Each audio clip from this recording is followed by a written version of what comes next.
Shalom warga kerajaan, selamat pagi. Apa kabar saudara hari ini? Kita bersyukur buat kebaikan Tuhan.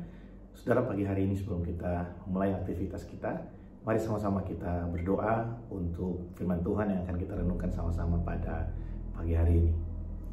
Tuhan, kami bersyukur buat hari ini, terima kasih. Kami bersyukur buat semua yang sudah Tuhan sediakan bagi kami. Kalau kami boleh ada pagi hari ini, kami tahu semua ini adalah bukti dari kebaikan Tuhan yang selalu nyata bagi setiap kami. Pagi hari ini kami membuka hati kami bagi kebenaran firman-Mu. Mari Tuhan, berbicaralah buat setiap kami. Terima kasih, kami sambut kebenaran-Mu dalam nama Yesus kami berdoa. Amin. Saudara, saya masih melanjutkan pendalaman kita dari khotbah di Badaraya kemarin. Hari Minggu kemarin kita berbicara tentang work out your salvation atau mengerjakan keselamatan kita. Hari Senin kemarin tanggal 2 saya sharing buat saudara dari Lukas pasal yang ke-19 ayat yang ke-11, ya, bagaimana Tuhan ingin mengubahkan cara pandang kita dari humanis worldview menjadi biblical worldview. Tuhan ingin mengubahkan cara-cara kita melihat segala sesuatu yang biasanya kita pakai dengan cara pandang manusia yang berpusat pada diri sendiri, ya, humanis worldview. Tuhan ingin mengubahnya menjadi kehidupan yang berpusat kepada Tuhan, karena Dialah sumber segala sesuatu, saudara. Firman Tuhan berkata, Dialah Alfa dan Omega. Dia yang memulai kehidupan kita dan Dialah tujuan kehidupan kita. Makanya Paulus pernah menulis satu surat dan berkata, karena Tuhanlah yang memulai segala pekerjaan yang baik dalam kehidupan kita, dan Dia juga yang akan meneruskannya, menyelesaikannya sesuai dengan rencananya. Saudara, tujuan kita ada hari ini bukan untuk mengejar segala impian kita. Kehidupan kita, kemarin kita belajar bahwa kehidupan kita bukan tentang kita, tapi tentang Tuhan. Kehidupan kita ada di muka bumi untuk mempermuliakan nama Tuhan. Makanya Alkitab ditulis, Alkitab itu berbicara tentang Tuhan, ditulis untuk saya dan saudara, supaya dari setiap cerita yang ada di dalam Alkitab tentang Tuhan, kita bisa mengenal Tuhan, mengenal rencananya, dan menjadi pelaku-pelaku dari rencana Allah dalam kehidupan kita. Nah, hari ini kita akan teruskan saudara dari ayat yang ke-12 dan ayat yang ke-13. Saya bacakan buat saudara Lukas pasal yang ke-19 ayat 12 dan ayat yang ke-13, yang dikatakan begini. Maka ia berkata, ada seorang bangsawan berangkat ke sebuah negeri yang jauh untuk dinobatkan menjadi raja di situ, dan sesudah itu baru kembali. Ayat 13, ia memanggil 10 orang hambanya dan memberikan 10 mina kepada mereka. Katanya, pakailah ini untuk berdagang sampai aku datang kembali. Nah saudara, ayat 13 ini kita akan lihat sekali lagi, ya, apa maksud dari mina yang Tuhan berikan kepada 10 hamba ini.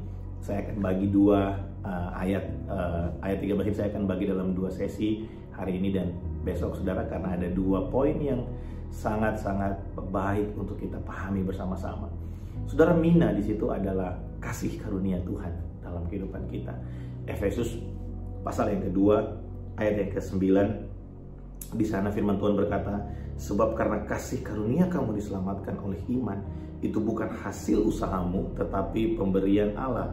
Itu bukan hasil pekerjaanmu, jangan ada orang yang memegahkan diri. Ya, Efesus 2 ayat 8 dan ayat yang ke-9. Saudara, Tuhan memberikan kita, setiap orang, kasih karunia yang sama. Tuhan memberikan kita anugerah yang sama, keselamatan yang sama. Nah, kalau hari ini saudara bertanya kepada saya, apa yang menyebabkan, kenapa Bapak bisa pastikan kalau saya menerima anugerah atau kasih karunia? Saudara, Yohanes pasal yang pertama ayat yang ke-16 bilang, sebab di dalam Dia, di dalam Yesus Kristus, kita menerima kepenuhan kasih karunia Allah. Jadi tidak peduli latar belakang teologi yang kita percayai, yang kita pelajari, tidak peduli bagaimana kita bisa mengenal Tuhan, tapi kalau saudara menerima Yesus sebagai Tuhan dan Juru Selamat, saudara mengaku dengan mulut, percaya dalam hati, saudara menerima kasih karunia Allah. Dan kadang yang terjadi, kita berpikir bahwa ketika kita menerima Yesus sebagai Tuhan dan Juru Selamat, itu adalah akhir dari segalanya. Padahal bukan. Waktu kita menerima Yesus sebagai Tuhan dan Juru Selamat, itu adalah titik awal di mana kita akan memulai satu kehidupan yang baru bersama-sama dengan Tuhan. Mari kita melihat kasih karunia Allah sebagai sesuatu yang Tuhan berikan sama kepada setiap orang. Beberapa kali saya ceritakan buat saudara bagaimana saya orang yang gampang sekali menghakimi, orang yang gampang sekali judgment dalam pikiran dan perasaan dan hati saya terhadap orang lain sebelum saya mengerti bahwa kasih karunia itu adalah pemberian Allah. Saudara, bahkan kalau kita bisa hidup benar hari ini, kita bisa melakukan yang baik, mari sadari itu bukan karena kehebatan kita, ya, bukan karena kehebatan saya dan saudara, bukan karena kita memilih, bukan karena kita rajin berdoa, bukan karena kita melakukan segala sesuatu, tapi karena Tuhan memberikan kita satu kerinduan yang baru di dalam hati untuk kita bisa mencari Allah, untuk kita bisa mempermuliakan Tuhan. Salah satu hal yang diubahkan Tuhan ketika kita menerima Dia sebagai Tuhan dan Juru Selamat adalah Tuhan mengubah keinginan-keinginan kita. Tuhan mengubah tujuan hidup kita. Kalau dulu sebelum kenal Tuhan, tujuan hidup kita pikir hanya untuk menyenangkan, memuaskan diri kita sendiri. Kita hidup dengan humanis worldview, semua tentang kita. Tapi ketika kita menerima Dia, jangan heran kalau ada banyak hal yang dulu kita suka, sekarang kita nggak suka. Ada kerinduan untuk mencari Allah. Ada satu kegelisahan mencari kebenaran yang sesungguhnya dari Tuhan. Itu adalah karya dari Roh Kudus dalam kehidupan setiap kita. Nah, saya dan saudara terima kasih karunia secara free. Tidak ada bagian dalam hidup kita yang bisa kita banggakan lebih baik dari orang lain. Orang lain diproses oleh Tuhan sesuai dengan rencana Tuhan bagi mereka. Kita diproses oleh Tuhan sesuai dengan rencana Tuhan bagi kita. Tapi setiap kita menerima kasih karunia yang sama.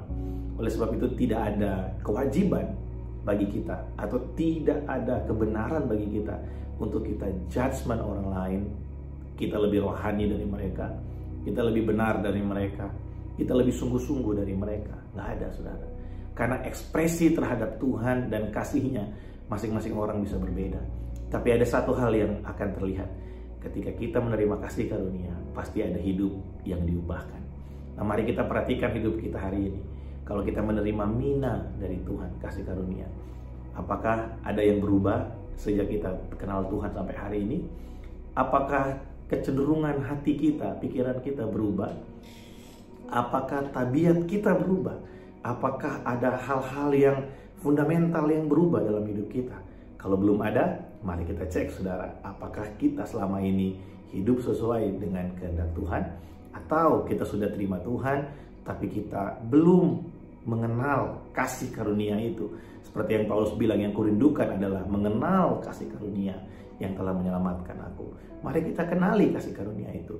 Ya, kita perlu bertumbuh dalam kasih karunia. 2 Petrus pasal yang ketiga 18 bilang, hendaklah kamu bertumbuh dalam pengenalan akan Tuhan dan dalam kasih karunia. Kita bertumbuh dalam kasih karunia. Kita kenali kasih karunia itu. Kasih karunia yang menyelamatkan kita. Kasih karunia yang menerima kita apa adanya. Akan terlihat bagaimana kita menerima orang lain, bagaimana kita menerima kesalahan orang lain. Dan mungkin manifestasi yang paling gampang untuk kita lihat adalah ketika kita punya hati yang rela dan terbuka untuk mengampuni, saudara. Karena ekspresi dari kasih adalah menerima, mengasihi, kita mengampuni orang lain. Seperti Tuhan mengampuni dan menerima kita apa adanya. Ya, memang ini sulit, tapi buat kita orang yang menerima kasih karunia, kita punya Roh Kudus dalam hidup kita, kita mampu melakukan itu bukan karena kehebatan kita. Tuhan, Allah Roh Kudus akan memberikan kita kemampuan untuk kita bisa melakukan kehendak Bapa dalam kehidupan kita. Hari ini kita belajar, saudara, kita semua terima kasih karunia yang sama. Hari ini mungkin saudara beraktivitas, ada orang-orang yang nyebelin, ya, ada orang-orang yang tidak melakukan seperti yang seharusnya, dan saudara gampang sekali untuk emosi, ya. Saya beberapa kali cerita bahwa saya juga orang yang emosian, saudara, ya. Kita belajar untuk kita bisa mengekspresikan kasih karunia yang kita terima, ya. Kita tidak judgment orang lain. Apalagi sebelum saya tutup, saudara, tidak ada hal yang bisa membuat kita mengatakan orang itu akan masuk neraka atau akan masuk surga, karena itu bukan bagian kita. Jangan pernah judgment orang, sejahat apapun mereka, termasuk orang-orang yang menganiaya kebenaran hari ini. Kita nggak pernah tahu kapan waktunya mereka berjumpa dengan kasih karunia. Mungkin mereka juga dipilih, mungkin juga mereka menerima kasih karunia, tapi belum sampai ke waktunya kapan mereka berjumpa dengan Tuhan. Kita belum tahu. Makanya Yesus pernah memberikan satu pengajaran, berdoalah buat orang yang menganiaya kamu. Kenapa? Karena kita nggak pernah tahu, mungkin mereka akan menerima kasih karunia. Justru ketika kita melakukan tindakan kasih, mereka akan melihat satu perbedaan yang luar biasa dari kehidupan orang-orang percaya. Mari kita berdoa. Tuhan, kami bersyukur buat firman-Mu hari ini yang mengajarkan setiap kami untuk kami bisa mempraktekkan mina yang Tuhan berikan, kasih karunia yang Tuhan limpahkan buat kami.